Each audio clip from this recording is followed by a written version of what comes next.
Xin chào các bạn, cảm ơn các bạn đã ghé thăm trở lại kênh của Bà Già Đi Phượt. Ngày hôm nay mình sẽ chia sẻ cho các bạn một vài những cái kinh nghiệm đi phượt Hà Nội Mộc Châu bằng xe máy của mình. Trong những năm vừa qua, từ năm 2013 đến nay thì mình đã đi phượt Mộc Châu bằng xe máy ít nhất cũng là 5-6 lần rồi. Vì thế nên hôm nay mình sẽ ngồi lại và mình chia sẻ với các bạn trên video này những cái kinh nghiệm mà mình đã đúc kết được trong những cái chuyến hành trình Hà Nội Mộc Châu của mình, để cho một số bạn mà các bạn là đang có dự định hoặc là sắp có dự định đi Mộc Châu, hoặc là các bạn mà chưa có nhiều kinh nghiệm về quãng đường hoặc là về những cái địa điểm ăn chơi ngủ nghỉ rồi thì các địa điểm tham quan, thì mình sẽ chia sẻ hết tất cả những cái thông tin mà mình biết được trong cái video này để cho các bạn tham khảo. Thứ nhất là về đường đi, thì đường đi Mộc Châu từ Hà Nội đi Mộc Châu rất là dễ đi và không hề khó một chút nào cả các bạn ạ. Và chỉ cần đi từ Hà Nội đi ra quốc lộ 6 theo hướng Hà Đông Yên Nghĩa và cứ thẳng theo quốc lộ 6 một mạch là sẽ tới Mộc Châu. Những cái thông tin lần này là nó rất là dễ. Mình xuất phát đi từ Hà Nội đi khoảng tầm 5 rưỡi đến 6 giờ, thì khi đó lúc vẫn còn sớm, thì thứ nhất là đường vắng, thứ hai là các chú cảnh sát chưa đến giờ làm việc, mình sẽ tranh thủ mình đi. Cái khoảng thời gian đầu giờ sáng này là nó sẽ vừa mát mẻ, tỉnh táo và thoải mái, nên là các bạn lên đi sớm một chút.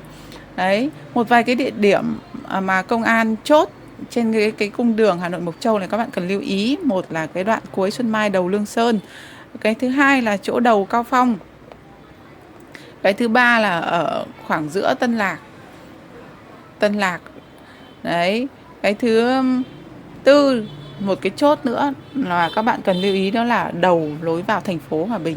Đấy, nhưng mà tuy nhiên thì mình lại không hay đi cái lối mà đi thẳng vào trong thành phố đâu, mà mình lại đi theo một cái lối tắt khác. Và chỉ mới đi qua trung tâm huyện Lương Sơn một đoạn thì mình sẽ rẽ vào lối Bãi Lạng. Mình đi từ Bãi Lạng đến Bãi Chạo và từ Bãi Chạo đi thẳng ra Cao Phong. Như vậy là mình không cần phải đi qua thành phố Hòa Bình và dốc Cun đâu các bạn nhé.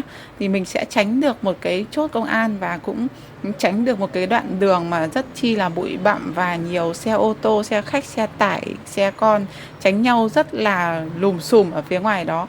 Thay vào đó mình Lạng Bãi Chạo thì cái lối này hết sức là đẹp đẽ, bằng phẳng và vắng vẻ, thì đi hết sức là thoáng mát, đẹp đẽ và dễ đi các bạn ạ. Khoảng tầm 10 giờ thì các bạn sẽ đến được tới một cái điểm dừng chân mà hết sức là thú vị, là cái đèo đá trắng. Ở đây các bạn vừa dừng để nghỉ mà vừa thưởng thức một số những cái đặc sản Tây Bắc như thịt nướng, cơm lam hay là ngô luộc, ngô nướng, rồi một vài những cái thứ đặc sản khác. Và cũng vừa là một cái điểm mà để check in cho khách du lịch mỗi khi mà đi qua đây. Xong mình cứ thong thả, mình đi từ 6 giờ, mình đi từ Hà Nội thì khoảng tầm 10 giờ kém là mình tới đèo đá trắng để mình dừng nghỉ. Mình dừng nghỉ và tiện mình cũng ăn trưa luôn. Đấy, sau đó thì mình tiếp tục mình đi lên tới Mộc Châu thì khoảng tầm 2 tiếng nữa. Bắt đầu từ cái đèo đá trắng này lên tới thị trấn Mộc Châu mới là cái đoạn đường đèo quanh co uốn lượn rồi là dốc nguy hiểm nhé các bạn. Cái đoạn đường này là các bạn phải hết sức cẩn thận. Các bạn cũng lưu ý thêm một cái chốt công an ở trên cái quãng đường này, đó là ở chỗ ngã ba lối rẽ vào Mai Châu thì thường là cũng có một cái chốt công an ở đó. Đấy, còn lại thì tuyến đường này là cũng khá là đẹp và quanh co uốn lượn, nên là các bạn cũng đi phải hết sức cẩn thận, phải chú ý về tốc độ, về đi đúng làn đường. Đấy, sau khi mà lên tới Mộc Châu rồi thì khoảng tầm là 12 giờ là mình đã, một là các bạn đã đặt phòng trước thì các bạn chỉ việc nhận phòng thôi. Hai là nếu như các bạn chưa đặt phòng thì các bạn cũng đừng lo gì cả. Nếu như các bạn chưa đặt phòng thì mình chỉ có thể khẳng định với các bạn là ở Mộc Châu không bao giờ thiếu phòng cho các bạn, không bao giờ lo là mình không tìm được chỗ nghỉ. Nhà nghỉ ở trên Mộc Châu rất là nhiều, chỉ có điều là mấy năm gần đây thì các homestay ở Mộc Châu mọc lên rất nhiều, nên là các nhà nghỉ thì mình có thể hình dung ra một cái tình trạng là hơi ế. Cái Mộc Châu thì homestay hiện tại thì đang rất được các giới bạn trẻ ưa chuộng để check in, để có góc sống ảo, để có một cái không gian sống nó lạ lùng, nó khác lạ hơn so với lại những cái nhà nghỉ bình thường, thì là các bạn trẻ lại yêu thích homestay hơn.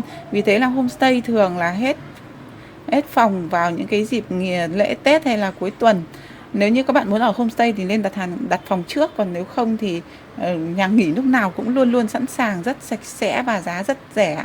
Nếu như homestay giá từ 300, 350, 400, 500, thậm chí là 7, 800 một phòng cũng có, và còn đắt hơn vào những dịp cuối tuần và lễ Tết. Thì bù lại các nhà nghỉ thì cuối tuần lễ Tết không tăng giá, và giá cũng rất rẻ, chỉ từ 150 đến 200 một phòng, một giường đôi dành cho 2 người thôi. Đấy, rất rẻ các bạn ạ. Bình thường thì mỗi lần mình lên Mộc Châu thì mình đã nghỉ tại nhà nghỉ Hải Nam ở ngay thị trấn Đông Trường, ở ngay mặt đường lớn các bạn ạ. Nó nằm ở địa chỉ 239 đường Lê Thanh Nghị, rất dễ tìm. Các bạn có thể ngay ở dưới chân dốc đối diện nó có một cái đồi cỏ. Mình quên không chụp ảnh của cái nhà nghỉ ở đây, nhưng mà các bạn có thể thấy nó rất dễ tìm. Nếu các bạn có thể Google thì nó cũng ra ngay cái mặt tiền của cái nhà nghỉ Hải Nam. Ở đây cô chủ rất dễ thương, rất hiền lành và rất tốt bụng, mà cô giúp đỡ mình rất nhiều, nên mỗi khi mình lên đây thì mình đều ở nhà tại cái nhà nghỉ Hải Nam này. Đấy, về ăn uống thì đa phần là các bạn nên tham khảo với chỗ chủ nhà nghỉ hoặc homestay để họ tư vấn cho mình, hoặc là họ sẽ chuẩn bị phần ăn cho mình nếu như mình đi theo gia đình, theo đoàn, theo tốp. Hoặc là nếu như họ không thể chuẩn bị được phần ăn theo như ý mình thì họ sẽ chỉ cho mình cái địa chỉ, cái quán ăn mà nó phù hợp về chất lượng, về giá cả, mà theo một cái nhu cầu của bạn. Đấy, thì là mình nên tham khảo khi mà mình đặt nhà nghỉ hoặc homestay nhé các bạn.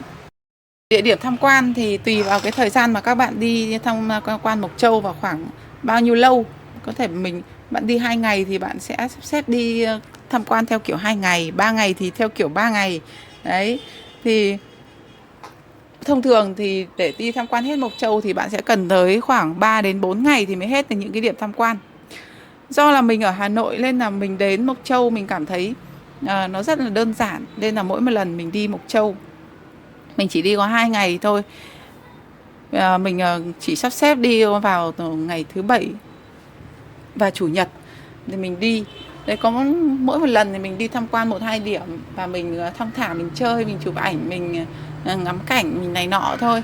Đấy, chứ mình không có vội và mình cũng không đặt ra mục tiêu là phải đi hết các điểm tham quan một lượt. Ví dụ như có một lần thì mình đi tham quan đồi chè, thăm thác Giải Yếm, và mình dành một ngày để mình đi leo núi Phan Luông. Hoặc là một lần khác nữa thì mình đi tham quan cũng tham quan đồi chè, rồi đi hái mận, đi thác Trường Khoa. Đấy, thì mỗi một lần là mình sẽ đi, mình chọn ra 1-2 nơi mà hay ho thú vị mà mình muốn đến thì để mình đi tham quan các bạn ạ. Lần đi Mộc Châu gần đây nhất của mình thì mình đã tham quan Mộc Châu trong vòng 2 ngày. Đó là vào ngày thứ Bảy và Chủ nhật, chỉ 2 ngày cuối tuần thôi. Mình đã xuất phát từ buổi sáng ngày thứ Bảy vào lúc 6 giờ sáng và mình tới Mộc Châu vào lúc 12 giờ trưa. Chuyến đi Mộc Châu này của mình đã rơi vào khoảng giữa tháng 5, nên là mình đã quyết định chọn đúng cái lúc mà mùa mận chín để mình đi tham quan vườn mận, ăn, tham quan và trải nghiệm hái mận tại thung lũng mận Nà Ca. 12 giờ trưa mình đến tới Mộc Châu và mình đã ngủ nghỉ, chuẩn nhận phòng, nghỉ ngơi, tắm rửa và chờ cho nó bớt nắng đi. Sau đó thì mình đã đi thẳng vào thung lũng mận Nà Ca, ăn mận, hái mận, rồi chụp ảnh, rồi check in, rồi quay phim. Mình đã có một cái video review về cái vườn mận Nà Ca này, các bạn có thể tham khảo ở trên kênh của mình nhé, hoặc là mình sẽ để cái link ở bên dưới để cho các bạn dễ tìm. Mình vào đến vườn mận Nà Ca, sau đó thì mình canh vào lúc nắng nó đã xế chiều, tầm khoảng 4:30-5 giờ thì mình đi tìm cái đồi cỏ 68. Mình đi tìm được tới đồi cỏ 68 cũng mất khá nhiều thời gian, bởi vì người dân bản địa ở đây không biết. Họ chỉ có thể chỉ cho mình tới một chỗ tiểu khu 68 thôi, và tới đó thì mình sẽ phải tự đi tìm đồi cỏ. Một cái dấu hiệu để nhận biết đồi cỏ đó chính là ở quanh khu vực đó có rất nhiều xe và những cái bạn đã mặc váy áo xúng xính để đi chụp ảnh rất đông vào cái lúc đầu giờ sáng hoặc là cuối giờ chiều lúc hoàng hôn. Đấy, sau khi check in đồi cỏ xong thì mình đã về lại nhà nghỉ để ăn uống, nghỉ ngơi, ngủ nghỉ, chuẩn bị sức khỏe cho ngày hôm sau. Đến sáng ngày hôm sau, Chủ nhật, mình đã dậy sớm và mình đi ra đồi chè 69 để mình check in. Lúc này Ở Mộc Châu buổi sáng sớm thì khá lạnh và có cả sương mù nữa. Khi mà đầu giờ sáng nắng chiếu xuống, đồi chè rất là đẹp các bạn ạ. Các bạn nên ra đồi chè và chụp ảnh vào lúc sáng sớm rất chi là đẹp. Mình đã check in ở đây khoảng tầm 30-45 phút. Sau đó thì mình đã tranh thủ thời gian để mình đi ra tới thăm cái thác Trường Khoa. Nếu như bạn Google thì bạn chỉ có thể tới được cái xã Trường Khoa, chứ nó trên Google nó không có cái địa chỉ chính xác của cái thác Trường Khoa. Tuy nhiên thì tới được xã Trường Khoa thì bạn hãy hỏi người dân ở đó và bạn sẽ đi được vào thác Trường Khoa. Đường đi, cung đường từ Mộc Châu đi vào thác Trường Khoa khoảng 20 cây số, và cung đường này rất là đẹp. Mình đã phải dừng lại đến 4-5 lần để mình chụp ảnh. Thì mình cũng đã có một cái video để review về cái cung đường và con thác Trường Khoa, thì các bạn có thể tham khảo, mình để link ở phía bên dưới video này các bạn nhé. Sau khi chơi thác Trường Khoa thì đến 10 giờ là mình đã phải quay trở lại nhà nghỉ, và mình xuất phát từ nhà nghỉ để quay trở về Hà Nội vào lúc 11 giờ trưa. Và mình trên đường mà mình đi quay trở về từ Mộc Châu mình về Hà Nội thì mình cũng lại dừng nghỉ và ăn trưa tại cái đèo Đá Trắng, và cuối cùng là mình đã về tới Hà Nội vào buổi chiều. Đấy, thì trên đây là toàn bộ cái cuộc hành trình gần đây nhất của mình mà mình đã đi phượt Mộc Châu chỉ có 2 ngày 1 đêm. Nói là 2 ngày nhưng mà thực chất thì là mất 2 cái nửa ngày để mình vừa đi và vừa về rồi. Vì vậy là mình chỉ còn lại tròn có 24 tiếng để mình chơi trên Mộc Châu thôi.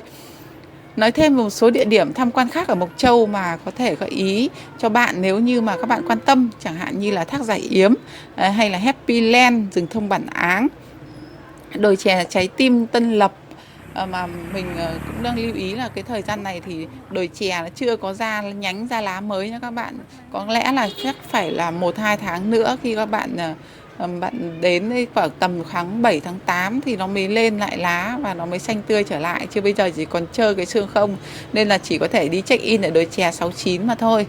Đấy, còn một số những cái địa điểm mà mình có thể đi theo mùa, ví dụ như là tháng 9 tháng 10 thì các bạn có thể đi tham quan chụp ảnh check in Tam Giác Mạch. Tháng 10 tháng 11 thì các bạn có thể check in Hoa Cải Trắng. Tháng 1 tháng 2 thì lại có hoa đào hoa mận nở trắng rừng. Ở tháng 5 tháng 6 như mình vừa đi đây thì lại có là mận chín rất là nhiều.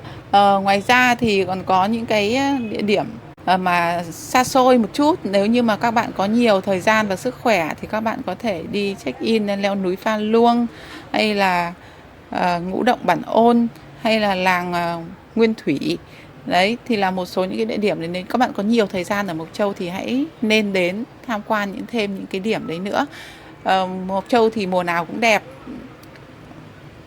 và mùa đông thì khá là lạnh, nhưng mùa hè thì rất là mát mẻ. Hôm mình đi ở Hà Nội là 35-36 độ, nhưng mà lên tới Mộc Châu thì chơi cả ngày chẳng có giọt mồ hôi nào, mặc 2 áo như thường, rất là mát mẻ, đặc biệt là buổi sáng mà đi xe máy thì còn hơi lạnh nữa.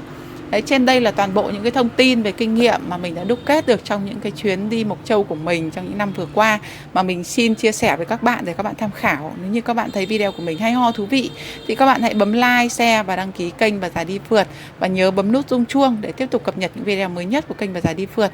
Cảm ơn các bạn đã theo dõi video cho tới thời điểm này. Xin chào và hẹn gặp lại.